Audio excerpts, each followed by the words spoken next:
Detalye sa pag-hack ng account ni Angel Locsin at kalagayan ng aktres ngayon. Matagal na ngang hinahanap at MIA o missing in action pa rin ang aktres at pilantropong si Angel Locsin. Marami ang nagtatanong kung kamusta na ito at kung ano ang ginagawa niya matapos magdesisyon na magpahinga muna sa showbiz. Kaya naman itong nakaraang araw ay pinaunlakan ni Neil Arce, asawa ni Angel, ang mga fans ng aktres para magbigay ng update tungkol dito. Iyon nga lang, hindi maganda ang hatid niyang balita sa mga supporters ni Angel. Ibinalita kasi niya na nahack ang Twitter o X account ng aktres. Base sa impormasyong ibinahagi ni Neil, hindi pa rin nila nakukuha mula sa hacker ang social media account nito. Aniya sa kanyang IG account, "Account not yet recovered. We will be the one to inform everyone if we got it back already." Kalakip ng post na ito ang screenshot mula sa X page ni Angel at ang mensaheng iniwan ng hacker na nagpapanggap na siya ang aktres at sinabing, "Got my account back. Thank you for massive sharing. Love." Lumalabas kasi na ang hacker pa rin ang nagpost ng mensaheng ito. Nakita rin kasi ang ilang mga replies ng account ng aktres para sa may-ari ng X na si Elon Musk. Kasama na rito ang ilang mga links at promo para sa isang crypto giveaway. Kaya naman sinigurado ng mga fans na si Angel nga ang nagsusulat nito. Hindi pa rin kasi bumabalik si Angel sa social media at tila matatagalan pa bago niya tapusin ang kanyang hiatus sa SOCMED. Ang huling legit post na mababasa sa kanyang account ay noon pang August 6, 2022, kung saan nagbahagi ito ng vlog nilang mag-asawa nang magbakasyon sila sa bansang Spain. Pero ang biglaang pagkakaroon ng bagong post sa nasabing account niya noong January 14, 2025, ang talaga namang pumigil sa hininga ng maraming followers niya. Ani sa post, "Hello everyone, long time no chat. I just wanna say I have recovered my X account. Totoo na to, promise. Thank you sa mga tumulong and X for helping. I miss you all and ingat lagi." Dahil nga nagulat ang mga followers ni Angel sa pangyayari, tinanong nila ang account kung totoo ba talagang si Angel ang nag-tweet.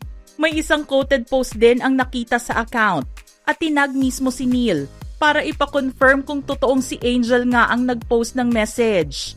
Hindi kasi naniniwala ang ilang mga fans na nakuha na muli ng aktres ang kanyang account at kailangan nilang ipa-confirm ito sa taong malapit sa kanya.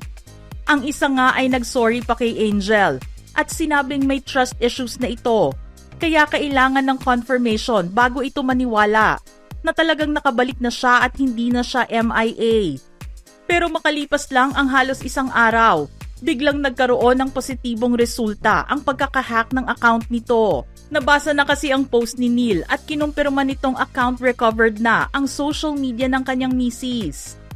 Sumunod namang nakita ang post ni Neil sa IG na nagkukumpirma na nakuha muli ni Angel ang kanyang Twitter o X account. "Account of Angel has been retrieved." Hindi lang makapaniwala ang mga fans na si Angel na pala mismo ang nag-tweet ng new message sa kanyang account. Hindi na rin kasi makikita ang ilang mga post tungkol sa cryptocurrency, maging ang post na unang nagsabing na ibalik na sa kanya ang kanyang account. Ang ilang mga followers naman ay nagbiro at nagsabing ang account naman ni Neil ang nahack. Nakita rin ang ginawang kumpirmasyon ng official Facebook page ni Angel. At nag-post na rin ang admin ng Team Angel PH ng litrato na nakuha na nga ng aktres ang kanyang X account. Dahil dito ay nakahinga ng maluwag ang mga followers na todo ang pagdududa sa una sa mga nakita nilang post at kumpirmasyon sa pagbabalik kay Angel ng social media account nito. Matatandaan naman na may ilang taon na rin ang lumipas nang ibahagi ni Angel na mayroong hacker ang nagsusubok na kunin mula sa kanya ang kanyang email at social media accounts. Naiulat na noong July 2020 ay nagreklamo ang ilang mga fans ni Angel na nakakakuha ng offer para bilhin ang kanilang social media fan pages. Kaya naman agad na inabisuhan ni Angel ang publiko na mayroong nagtatangkang mag-hack sa mga accounts niya. Nagbahagi rin siya ng litrato na nagpapakitang temporarily locked ang kanyang email.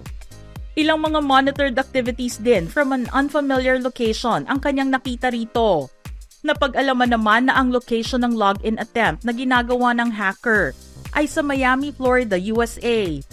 dahil makailang beses tinangkang buksan ang kanyang email at social media at puro mali ang password na ipinapasok.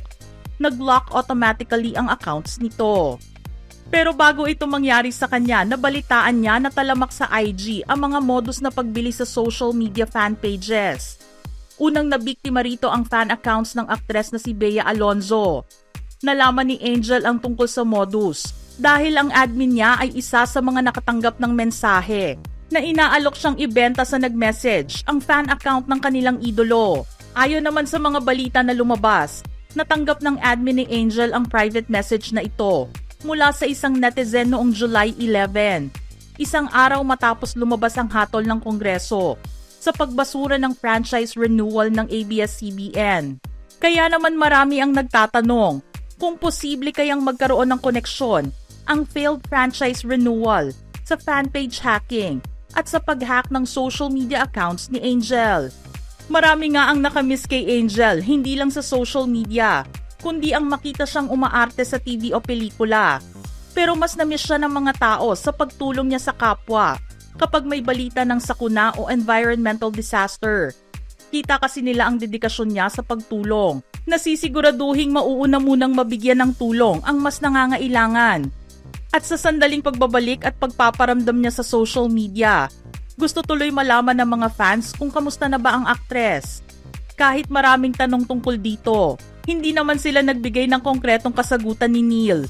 Tama na muna kay Angel sa ngayon ang iparating na maayos na ang kanyang social media account at bumalik lamang siya kahit saglit lang para i-inform ang mga fans na nagtagumpay sila sa pagkuha muli ng kanyang account.